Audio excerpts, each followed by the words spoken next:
जय हिंद दोस्तों। कैसे हैं आप लोग। तो आज हम बात करने वाले हैं अमेरिकन हॉरर स्टोरी सीज़न 1 के एपिसोड 1 और 2 के बारे में, जिसका नाम है द रबर वुमेन। एपिसोड की स्टार्टिंग में हमें स्कारलेट नाम की एक लड़की दिखाई जाती है जो कि अपने गे पेरेंट्स के साथ एक नए घर में शिफ्ट होने वाली थी। उसके पेरेंट्स का नाम होता है माइकल और ट्रॉय, और वो दोनों 20 साल से शादीशुदा थे और उन्होंने स्कारलेट को अडॉप्ट किया था और उसे अपने बच्चे की तरह ही मानते थे। वो तीनों अपने नए घर में जाते हैं जो कि दरअसल एक हॉन्टेड हाउस था, और उसे खरीदने के लिए कोई राजी नहीं था, लेकिन इन दोनों ने ये खरीदा था क्योंकि ये दोनों वहाँ पर एक बिजनेस करना चाहते थे। स्कारलेट जब अपना घर एक्सप्लोर करती है तो उसके डैड उससे पूछते हैं कि वो घर उसे कैसा लगा।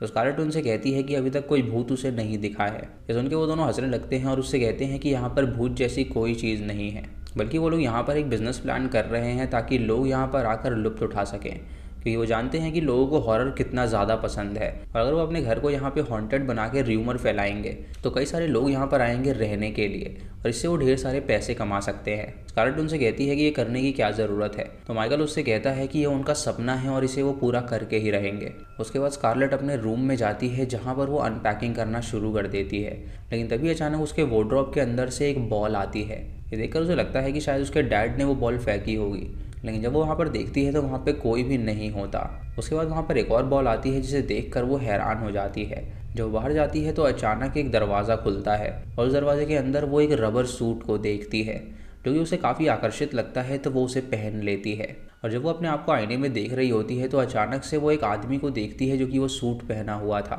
ये देखकर वो काफ़ी डर जाती है और उसे लगता है कि ये सूट हॉन्टेड है, इसीलिए वो उसे बाहर डस्टबिन में डाल देती है। अगले दिन वो अपने कॉलेज में जाती है जहाँ पे जब वो लेक्चर सुन रही होती है तो माया नाम की लड़की को देखती है जो कि उसे स्टेयर कर रही थी। ये देखकर वो समझ जाती है कि माया उसे पसंद करती है, और हम जान पाते हैं कि दरअसल स्कारलेट एक लेस्बियन है जो कि उसे भी पसंद किया करती थी।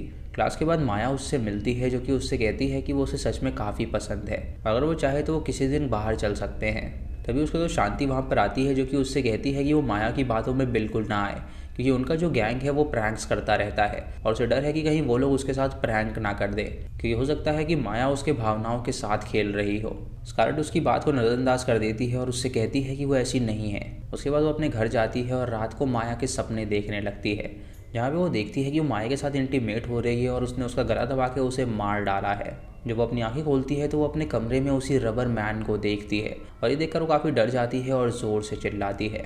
अगली सुबह उसे माया का टेक्स्ट आता है जो कि उसे एक स्लीप ओवर के लिए बुला रही थी। तो स्कारलेट उससे कहती है कि वो वहाँ पर आने के लिए तैयार है।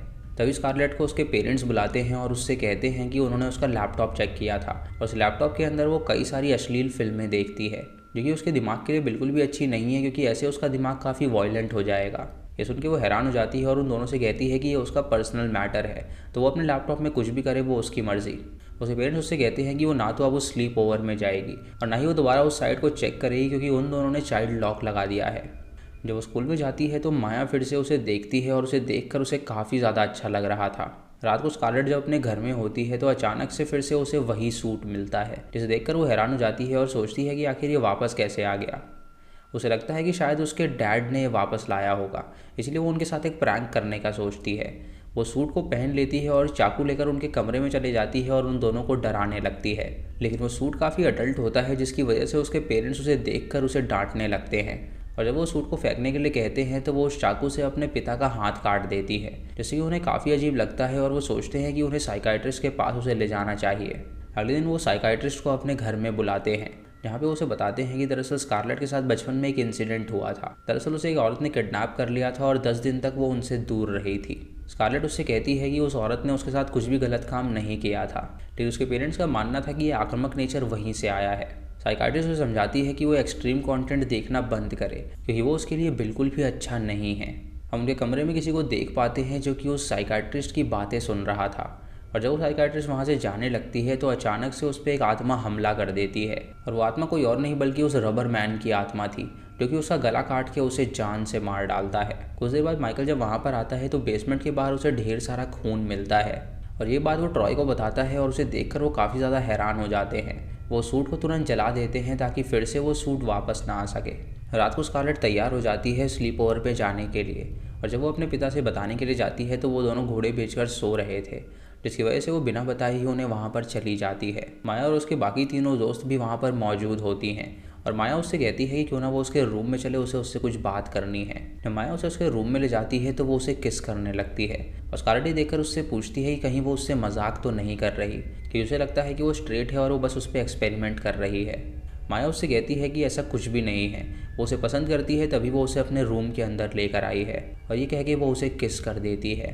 तभी स्कारलेट के फ़ोन पे कई सारे मैसेज आते हैं और जब वो मैसेज को चेक करती है तो वो शांति के मैसेजेस थे, जो कि उसे बता रही थी कि दरअसल वो लोग लाइव स्ट्रीमिंग कर रहे हैं जो भी उनकी कॉन्वर्जेशन हो रही है और कॉलेज के सारे बच्चे उसे देख रहे हैं। ये जानकर वो हैरान हो जाती है और माया उसका मजाक उड़ाने लगती है और वो काफ़ी ज़्यादा बुरा फील करती है और बाहर जाकर वो रोने लगती है। वो शांति को कॉल करके पूछती है कि उन लोगों ने क्या क्या सुनाया, तो वो उससे कहती है कि उन लोगों ने सारी कॉन्वर्जेशन लाइव स्ट्रीम पे सुना दी है। स्कारलेट को बहुत ही ज़्यादा गुस्सा आता है और वो तुरंत अपने घर चली जाती है और उसके बाद वो माया को फ़ोन करती है और उससे कहती है कि वो आत्महत्या करने वाली है क्योंकि उनकी वजह से उसकी ज़िंदगी पूरी तरह ख़राब हो गई है।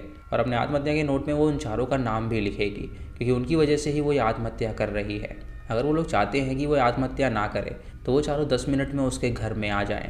माया जब ये सुनती है तो वो काफ़ी ज़्यादा डर जाती है और वो अपने दोस्तों को लेकर तुरंत उसके घर में पहुंचती है, जहाँ पे वो लोग जब लाइट ऑन करते हैं तो लाइट ऑन ही नहीं हो रही थी।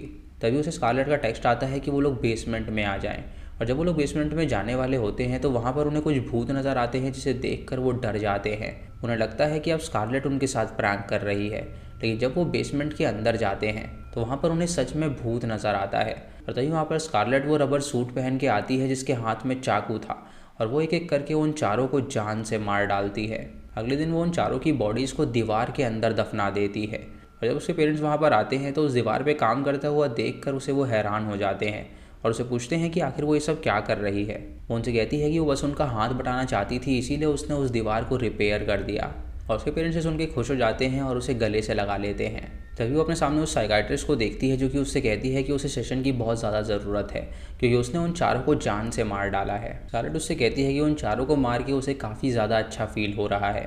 जैसे हम जान पाते हैं कि जो भी उस घर में मरता है उसकी आत्मा उसी के अंदर ट्रैप हो जाती है और साइकाइट्रिस्ट उस घर के अंदर मरी थी, इसीलिए उसकी आत्मा उसमें ट्रैप हो गई थी और तभी उसकी आत्मा स्कारलेट से बात कर पा रही थी। इसी के साथ फर्स्ट एपिसोड खत्म हो जाता है। सेकेंड एपिसोड की स्टार्टिंग में हमें रूबी नाम की एक लड़की दिखाई जाती है जो कि बहुत साल पहले उसी घर में रहा करती थी।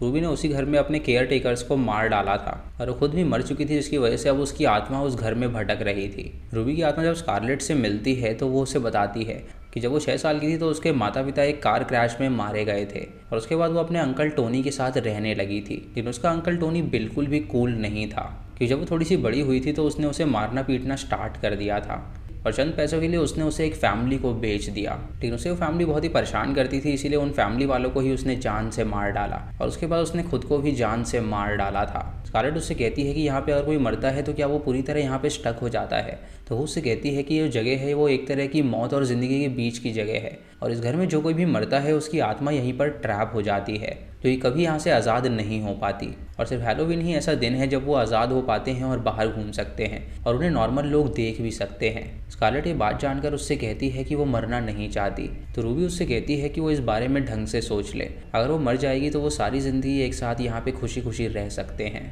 कुछ दिन बाद उनके घर में कुछ डिटेक्टिव्स आते हैं जो कि वहाँ पे उन 4 मिसिंग लड़कियों के बारे में पूछने के लिए आए थे। उसके पेरेंट्स उससे कहते हैं कि वो उन 4 लड़कियों के बारे में नहीं जानते कि वो कहाँ पर चली गई, लेकिन डिटेक्टिव उनसे कहते हैं कि उन्हें लगता है कि स्कारलेट ने उनके साथ कुछ किया है।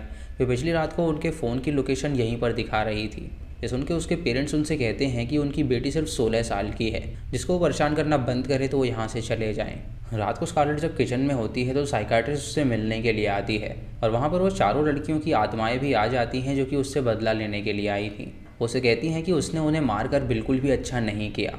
तभी वहाँ पर रूबी आती है जो कि उन 4 से कहती है कि अगर वो 4 उसके नज़दीक भी आएंगे तो वो उन सबका गला काट देगी। ये सुन के वो सारी लड़कियाँ डर जाती हैं और वहाँ से चली जाती हैं। उसके बाद हमें 2 महीने बाद की कहानी दिखाई जाती है, जहाँ पे पुलिस ने अब उन लड़कियों की तलाश भी बंद कर दी थी क्योंकि उन्हें कोई भी सबूत नहीं मिल रहा था कि आखिर वो कहाँ पर चली गई। फिर स्कारलेट की फैमिली साइकाइट्रिस्ट को दोबारा से बुलाती है, जहाँ पे वो लोग उससे डिस्कस करने लगते हैं कि वो लोग घर में भूत देख रहे हैं। माइकल उनसे कहता है कि एक दिन जब वो नहा रहा था तो उसने एक भूत को देखा जो कि उस पर अटैक करना चाहता था, लेकिन ट्रॉय उससे कहता है कि ये सिर्फ उसका वहम है और कुछ भी नहीं। स्कारलेट और साइकाइट्रिस्ट ये बात जानती थी कि ये बिल्कुल सच है क्योंकि साइकाइट्रिस्ट वहाँ पे मर चुकी थी जो कि वहाँ पे ट्रैप थी और स्कारलेट ये बात जानती थी कि यहाँ पे लोग मर के ट्रैप हो जाते हैं। अब वो लोग उस घर को रेनोवेट करने का सोच रहे होते हैं। तो ट्रॉय कॉन्ट्रैक्टर को लेकर आता है ताकि वो उस घर के कुछ हिस्सों को रेनोवेट कर सके। वो उसे ऊपर ले जाता है जहाँ पर वो उसे वो दीवार दिखाता है जो कि उसकी बेटी ने बनाई थी, और वहाँ पे वो उसके साथ फ्लर्ट भी करने लगता है ताकि वो उसका काम फ्री में कर दे और उन्हें पैसे ना देने पड़े। तभी वहाँ पर माइकल आ जाता है जो कि उसे फ्लर्ट करता हुआ देखकर उसे रोकता है और वो उस कॉन्ट्रैक्टर को वहाँ से भेज देता है। वो ट्रॉय से कहता है कि जो वो कर रहा है वो बहुत ही गलत है क्योंकि इससे उनकी शादी टूट सकती है। लेकिन ट्रॉय उसे मना लेता है और उसे कहता है कि वो कॉन्ट्रैक्टर उन्हें बहुत ज़्यादा ज़रूरी है क्योंकि उसकी मदद से ही वो लोग यहाँ पे रेनोवेशन कर पाएंगे। अगले दिन वो कॉन्ट्रैक्टर को बेसमेंट में लेकर जाता है जहाँ पे वो दोनों काफ़ी कोजी होते हैं, और ट्रॉय उससे कहता है कि इस बारे में वो उसके पति को बिल्कुल ना बताए क्योंकि अगर माइकल को पता चलेगा तो वो उससे डाइवोर्स ले लेगा। उसके बाद वो कॉन्ट्रैक्टर को ऊपर लेकर जाता है जहाँ पे कॉन्ट्रैक्टर अपने साथ एक लेबर को लेकर आया था, और तभी उस दीवार के अंदर से उन्हें बदबू आने लगती है। जब वो उस दीवार को तोड़ते हैं तो उसके अंदर उन्हें उन लड़कियों की लाश नज़र आती है, जिसे देखकर वो पेरेंट्स हैरान हो जाते हैं और समझ जाते हैं कि ज़रूर स्कारलेट ने ही उन्हें जान से मारा होगा। लेबर ये देख के कहता है कि वो पुलिस के पास जा रहा है ये सब बताने के लिए, लेकिन कॉन्ट्रैक्टर उसके सर पे वार कर देता है जिससे उसकी मौत हो जाती है। और वो उन दोनों से कहता है कि दरअसल वो एक बुरा आदमी है, तो वो इस कत्ल के बारे में पुलिस को बिल्कुल ना बताएं, वरना वो इन चारों लड़कियों के बारे में पुलिस को बता देगा। वो कॉन्ट्रैक्टर माइक को बता देता है कि दरअसल ट्रॉय ने उसको चीट किया है, और ट्रॉय ये सुनकर काफ़ी गुस्सा हो जाता है और उन दोनों की लड़ाई होने लगती है। तभी वो कॉन्ट्रैक्टर को वहाँ से जाने के लिए कहते हैं, और जब कॉन्ट्रैक्टर वहाँ पे जा रहा होता है तो अचानक से वो रबर मैन उसके आगे आके उसे जान से मार डालता है, और वो दोनों ये देखकर काफ़ी ज़्यादा डर जाते हैं। स्कारलेट जब कॉलेज से वापस आती है तो उसे अपने घर में कई सारे लोगों की लाशें मिलती हैं, और ये देखकर वो डर जाती है, और तभी वो उनकी आत्माओं को वहाँ पर ट्रैप हुआ देख पाती है। वो देखती है कि उसके पेरेंट्स भी मारे गए हैं, और अपने पेरेंट्स की आत्मा के पास वो जाती है उनसे बात करने के लिए, जहाँ पे उसके पेरेंट्स उससे कहते हैं कि उन्हें नहीं पता था कि मरने के बाद वो ऐसे यहाँ पर ट्रैप हो जाएंगे। तो वो उन्हें बताती है कि वो ये बात पहले से ही जानती थी, और जिस लड़की ने उन्हें मारा है दरअसल वो उसकी गर्लफ्रेंड है और उसका नाम रूबी है। वो चाहती है कि वो सारी फैमिली एक साथ रहे, और उसका ये मानना है कि अगर वो भी मर जाएगी तो वो हमेशा उसके साथ रह पाएगी। उसके पेरेंट्स सुन के उससे कहते हैं कि उसे मरना नहीं है, वो इंसान बन के रहे क्योंकि ये उनका फेट है कि वो लोग मारे गए हैं, लेकिन मरने के बाद उन लोगों ने एक दूसरे को माफ़ कर दिया है और अब वो यहीं पर अपना सारा जीवन बिताएंगे। वो हैलोवीन का दिन होता है जब वो आत्माएं बाहर निकल सकती थीं, और स्कारलेट रूबी को लेकर फेस्टिवल में जाती है जहाँ पे वो खूब एंजॉय करती है। तभी वहाँ पर शांति आती है जो कि उसे उसके साथ देखकर हैरान हो जाती है, और वो उससे कहती है कि वो इतने दिनों से कहाँ पर थी। वो शांति को मनाने के लिए जाती है तो वो उससे कहती है कि उसे लगता है कि शायद उन चारों लड़कियों को उसने ही जान से मार डाला होगा क्योंकि वो एक साइकोपाथ है जो कि कुछ भी कर सकती है। तभी वो चारों लड़कियों की आत्मा वहाँ पर आ जाती है, और माया उसे बताती है कि उसने बिल्कुल सही कहा, वो चारों मर चुके हैं और उसी ने उन्हें मारा है। तभी वहाँ पर रूबी भी आ जाती है जो कि उन चारों से कहती है कि वो चारों यहाँ से निकल जाएं, और उसके बाद वो शांति को ये सीक्रेट छुपाने के लिए कहती है। उसके बाद जब सुबह होने वाली होती है तो उन्हें वापस उस घर के अंदर जाना होता है, और जब वो वापस उस घर के अंदर जा रहे होते हैं तो स्कारलेट उन सभी आत्माओं से कहती है कि वो एक इंसान बन के ही रहना चाहती है, लेकिन वो हमेशा इस घर में आएगी उन सबसे मिलने के लिए, तो वो उसे ये मौका ज़रूर दें। ये सुन के वो चारों लड़कियां और रूबी उसकी बात मान लेती हैं, और स्कारलेट अपने पेरेंट्स से विदाई लेती है जहाँ पे वो अपना सामान पैक करके उस घर से निकलने वाली होती है। वो रूबी से कहती है कि वो उससे मिलने आया करेगी, और उसके बाद वो वहाँ से निकल जाती है अपने आगे की पढ़ाई करने के लिए। एक दिन रूबी को कॉल आता है, और जब वो कॉल को पिक करती है तो स्कारलेट उसे बताती है कि उसने उसके अंकल को ढूंढ लिया है, और अब वो यहाँ पर आई है उसे जान से मारने के लिए। ये सुन के रूबी खुश हो जाती है और उससे कहती है कि वो रिकॉर्डिंग पे उसके चीखने की आवाज़ उसे ज़रूर सुनाए। वो उसके अंकल के पास जाती है और उसे जान से मार डालती है, और उसके बाद हमें अगले साल की कहानी दिखाई जाती है जहाँ पे जब हैलोवीन होता है तो स्कारलेट अपनी गर्लफ्रेंड रूबी से मिलने के लिए आती है, और रूबी तुरंत उसके जाके गले लग जाती है, और ये एपिसोड यहीं पर ख़त्म हो जाता है। तो दोस्तों ये थी रबर वुमेन की कहानी। आपको ये दोनों एपिसोड कैसे लगे आप हमें कमेंट सेक्शन में ज़रूर बताइएगा, और इसके नेक्स्ट एपिसोड्स हम बहुत जल्दी लाने वाले हैं, तो चैनल को सब्सक्राइब करके बेल आइकॉन ज़रूर दबा लीजिए जिससे कि आपको सबसे पहले नोटिफिकेशन मिल सके। दोस्तों वीडियो को लाइक और शेयर करना बिल्कुल मत भूलिएगा। तो मैं मिलता हूँ आपको अगली वीडियो में, तब तक के लिए जय हिंद।